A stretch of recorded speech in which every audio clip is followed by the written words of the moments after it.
최경영의 최강 시사.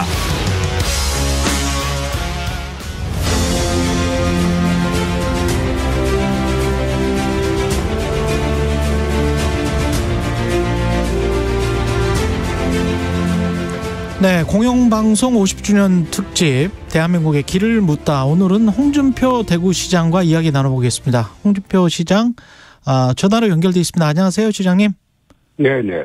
예, 대구시가 2월 초에 지금 시내버스 도시철도 관련해서 노인 무임교통 지원 방안을 발표를 했는데 65세 지하철 무상 연령을 70세로 상한을 조정하고 그다음에 시내버스는 무료 탑승을 시작하겠다.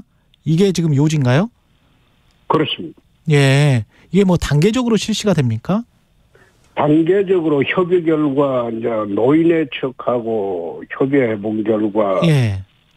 지하철은 65세 금년, 예. 내년은 66세 예. 이런 식으로 5년간 단계적으로 해서 2028년도에 70세로 70세. 하고 예. 버스는 금년에 75세부터 무료 내년에 74세 내려오는 식으로 단계적으로 5년 후에 70세로 통합을 운영하기로 그렇게 이제 잠정적으로 합의를 봤습니다. 지하철은 올리고 버스는 75세부터 이 무료 탑승 75세 무료 탑승은 대구시가 최초 아닌가요? 전국에서? 광역단체로는 아마 처음일 겁니다. 시내버스. 예. 그래서 5년 후에는 70세에 지하철, 버스 다 무료 탑승 뭐 이렇게 이야기가 되겠네요. 그렇습니다. 예. 근데 지하철 같은 경우에 대구시는 버스 타는 분들이 많습니까? 어르신들이 아니면 지하철 타시는 분들이 많습니까? 지하철보다 버스가 많죠. 한 버스가 2배 정도 됩니다. 그러면 아무래도 반발이 조금은 덜 하겠네요. 서울시하고는 약간 입장이 다르겠습니다. 서울하고는 환경이 좀 틀립니다. 그렇겠습니다. 서울은 아마 시내버스는 그렇게 할 엄두를 못 낼 겁니다.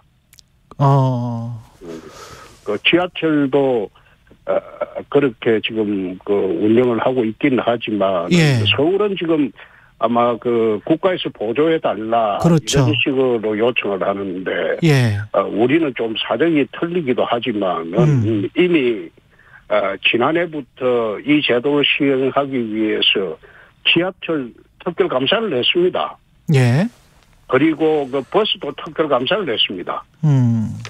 그래서 내부 혁신하는 방안들을 마련하고 그리고 그 비용 절감 방안을 우리는 스스로 마련을 작년에 이미 했습니다. 그래서 그 지하철 운영, 버스 운용에 새로운 그 혁신 방향으로 운용해서 적자폭을 대폭 줄이고 그리고 이제 이 제도를 시행을 하려고 하는 겁니다. 중앙정부의 지원은 받지 않고 따로 받지 않고도 할 수 있는 재정인가 보네요. 재정 계획인가 보네요. 할 수 있는 재정이 아니고 재정 상태로 보면 서울이 재정 자립도가 80%가 그렇죠. 훨씬 넘었죠. 그렇죠. 옛날에는. 예. 그러나 그 대구는 서울의 절반도 안 됩니다. 예. 재정 자립도로 따지면 대구는 한 46%밖에 안 돼요. 돈은 서울에 다 있죠. 그럼에도 불구하고 이거를 지방에서 그래도 근근히 할 수 있다, 대구에서. 그거는 그 지자체 운용 문제겠죠. 예. 그 중앙정부가 지금 복지 비용뿐만 아니라 SOC 비용 얼마나 돈 들어갈 게 많은데 17개 지방자치단체가 중앙정부에 손만 벌려가지고는 곤란하지 않겠습니까? 서울시도 그러면 가급적 손을 벌리지 않고 본인들이 스스로 하는 게 아니 그거 서울시 지하철 특감도 좀 하고 버스 특감도 좀 해서 비용 절약 나간도 한 마련해 보고 또 대구에서 이제 우리는 또 무상급식도 특감을 했습니다. 특별감사를 아마 지자체가 무상급식 특별감사를 한 거는 전국이 처음일 겁니다. 그래서 어떤 좀 성과가 있었습니까? 그거 효과 크죠. 특감 하자마자 끝나자마자 바로 무상급식에 급식의 질이 대폭 높아졌죠. 비용도 좀 절감이 되고. 비용도 절감이 될 뿐만 아니라 급식 부정이 없어지죠. 아. 그 뭐 입찰 관계뿐만 아니라 국산 재료를 중국산 재료를 사용하고 그 급식들이 참 많습니다. 전국적으로. 예. 근데 그걸 전부 덜쳐내 가지고 제대로 감사만 하면 무상급식도 엄청나게 비용을 줄일 수가 있습니다. 이게 근데 구조적으로 그 어르신들 65세 이상의 노인분들이 늘어나고 저출산율 뭐 어제도 나왔습니다만은 세계 최악의 지금 수준이지 않습니까? 이런 상황에서 어떻게 해야 되나, 이 구조적인 거는 어떻게 풀어야 된다고 보세요? 그게 이제 연금 문제하고 예. 정년 연장 문제하고 예. 노인 이제 일자리 창출하는 경제 문제하고 전부 엮어서 대책을 세워야 할 겁니다. 그렇죠. 예. 그게 이제 우리 출산율 저조한 거는 그거는 그 사회 문화인 탓이 가장 크거든요. 요즘 연로족이라고 하지 않습니까? 예. 그리고 또 육아 문제가 너무 그 부담이 크니까 육아 문제에 얽매이지 않으려고 또 출산을 기피하는 사례도 많거든요. 예. 그런데 그런 걸 갖다가 전부 국가적이 종합적으로 그 대책을 세워주고 교육 문제도 좀 종합적인 대책을 전부 세워가지고 육아 문제 대책을 세워야 되는데 역대 정부마다 육아 문제는 돈만 주면 해결되는 것으로 착각을 했거든요. 예. 어느 시골에 가보면 뭐 애 나오면 3천만 원 준다. 그러니까 일시적으로 거기 가서 애 낳고 조금 있다가 나와버리잖아요. 예. 그러니까 사회 문화적으로도 좀 접근을 해야 된다. 그런 식으로 접근하는 게 아니고 육아 문제만 하더라도 육아 문제를 해결해 주고 어느 사회 분위기가 달라지면 출산율은 자연적으로 올라가겠죠. 예, 종합적으로 접근해야 된다. 그런 말씀이시죠. 그렇습니다. 아까 그 지하철 같은 경우로 65세에서 70세로 이렇게 올리면 대구시의 어르신들은 괜찮아 하시던가요? 반대 안 하시던가요? 그거는 지금 처음에 시작할 당시에 기대 수명이 지금 20년이 늘었어요. 그렇죠. 예. 그렇죠. 예. 그러니까 저희 아버님들 세대보다도 지금 세대가 무려 20살이나 젊어져 버렸어요. 그래서 노인 연령도 개인적으로는 70세 올리는 게 무리가 아니라고 봅니다. 예. 그래서 설득을 했죠. 해가지고 단계적으로 그럼 올리자. 지금 65세 되시는 분들은 금년부터 이제 혜택을 받기 시작하잖아요. 예. 그러니까 불만이 없죠. 그러면 전국적으로 봤을 때도 이게 해법이 가능하다, 준용할 수 있다 이렇게 보십니까? 70세로 이렇게 단계적으로. 그렇습니다. 2028년까지. 그렇습니다. 다른 그런 식으로 접근을 하고 일거에 이제 5년이라는 세월을 건너뛰어 버리면 예. 노인분들이 이제 부담이 크죠. 그렇죠. 그래 금년에 진입하신 분들은 노인 연령에 진입하신 분들은 이제 혜택이 뺏기는 게 없죠. 내년 되면 66세 되니까. 예. 대신 새로 들어오시는 분들은 좀 기다려야 되겠죠. 70세까지. 그러니까 큰 불만이 없죠. 예. 네. 그리고 대구시가 앞장선 정책 중 하나가 우리 민생과 관련된 것들 중에 하나가 대형마트 평일 의무 휴업 시행이거든요. 예.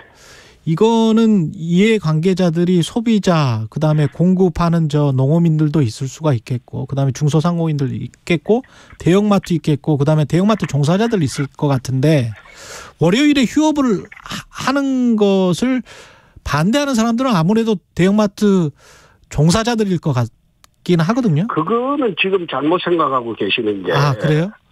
교통산업발전법상의 그 협의 당사자들이 아닙니다. 그 사람들은? 예. 그 요일 변경하고. 예. 하는데 유통산업발전법상의 협의 당사자들이 아닙니다. 협의 당사자는 아니다. 근로관계는 예. 본사와 협의할 근로관계죠. 그러네. 그래서 대구시하고는 협의할 일이 없어요. 근데 대구시는 이거는 월요일 휴업은 그렇게 할 수 있는 정책적으로는. 아니, 그 유통산업발전법상 협의 당사자가 아니니까. 그러니까 우리는 그 변경을 하는 게 이 제도는 사실상 이게 나는 그래 봅니다. 이게 이제 좌파 포퓰리즘의 상징적인 사건이에요. 좌파 포퓰리즘의 상징적 사건이었다. 상징적인 사안인데 이 왜 그런가 하면 가진 자의 것을 억누르거나 뺏으면 가지지 못한 자가 이득이 된다. 그 논리로부터 출발한 게 나는 그거라고 봅니다. 상징적인 사건이.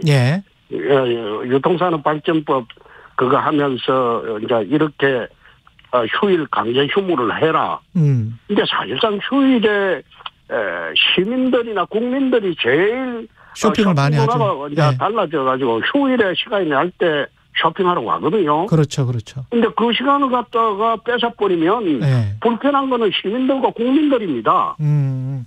그래서 이거는 제자리로 돌리는 게 맞겠다 싶어가지고 저희들은 유통산업발전법상 협의 당사자들하고 협의를 해서 지금 실시를 하고 있는 것이고 거기에 이마트 노조, 마트 노조들이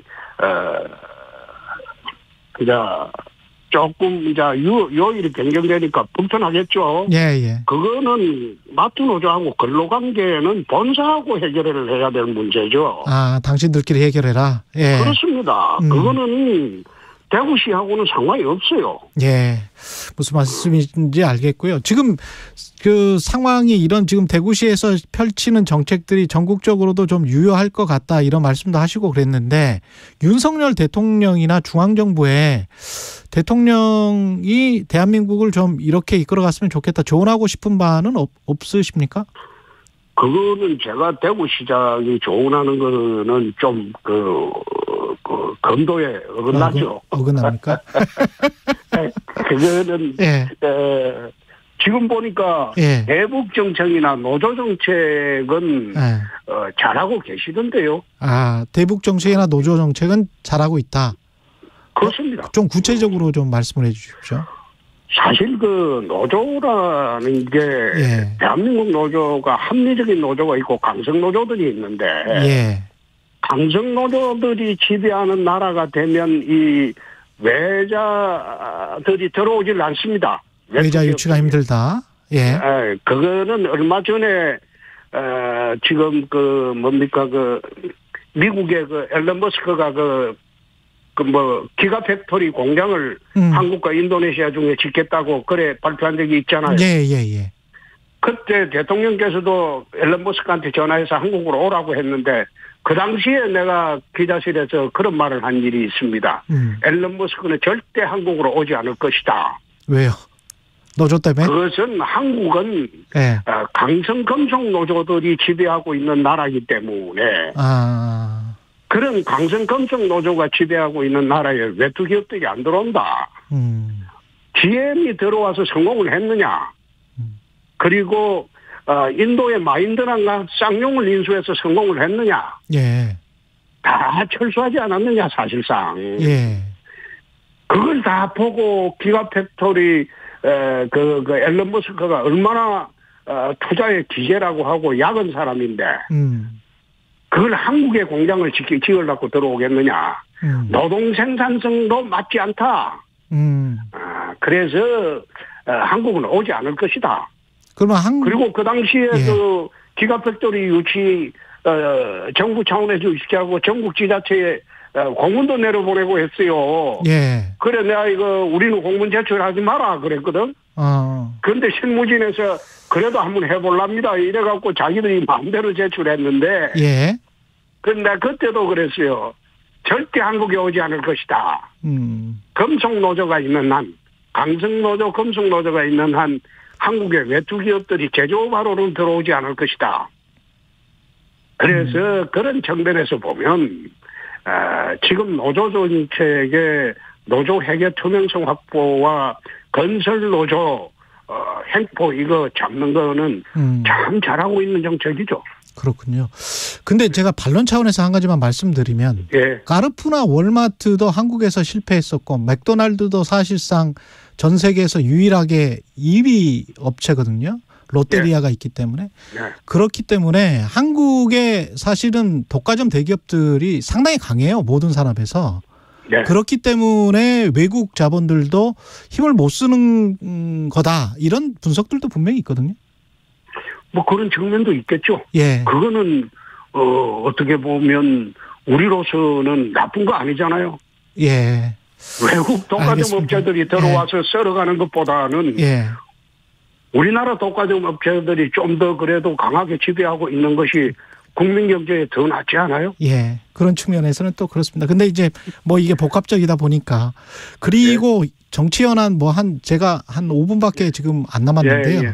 정치 현안도 좀 이야기 듣고 싶어가지고 국민의힘 전당대회 상황부터 가장 핫 이슈니까요. 어떻게 생각하세요? 지금 현재 그 상황이 이른바 뭐 친윤, 비윤 뭐 이렇게 나뉘는 것 같은데 그거는 맞습니까? 그렇게 분석하는 게? 그게 뭐 친윤, 뭐 비윤 이래 하는 거는 지난 그 대선 때 앙금이겠죠. 대선 경선 때 앙금이겠죠. 예. 어떻게 보면 대선 경선 때 앙금은 내가 제일 있어야 되는데 그렇잖아요. 그러네요. 예.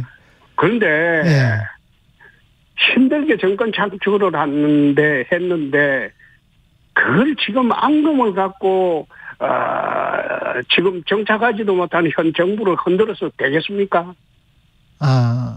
만약 친윤 비윤으로 따져가지고 앙금이 있다면 내가 제일 있어야죠. 그렇잖아요. 예. 가장 격렬하게 붙었고 또 국민 여론에서는 내가 10% 이상 이겼잖아요. 그래도 나는 그런 생각이 없다 이겁니다. 그러면 정권을 만들어 놔놓고 천신만고 끝에 거기에 친윤 비윤이 섞여가지고 서로 비방하고 그게 국민들이 특히 우리 당 지지계층들이 바라는 것일까요? 그게 아닐 겁니다. 친윤 비윤이 아니라 어떻게 보면 지금은 모두 친윤이 되어야 할 그런 시점이 아닙니까?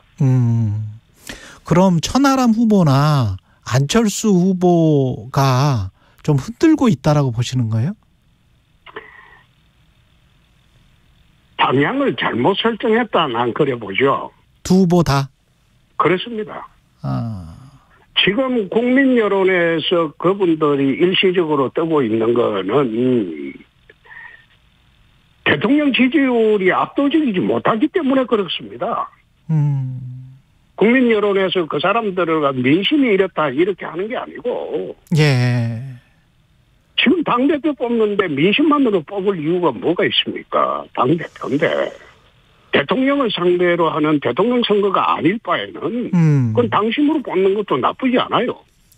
근데 나중에 이제 총선에 당심은 그게 아니다 이 말입니다.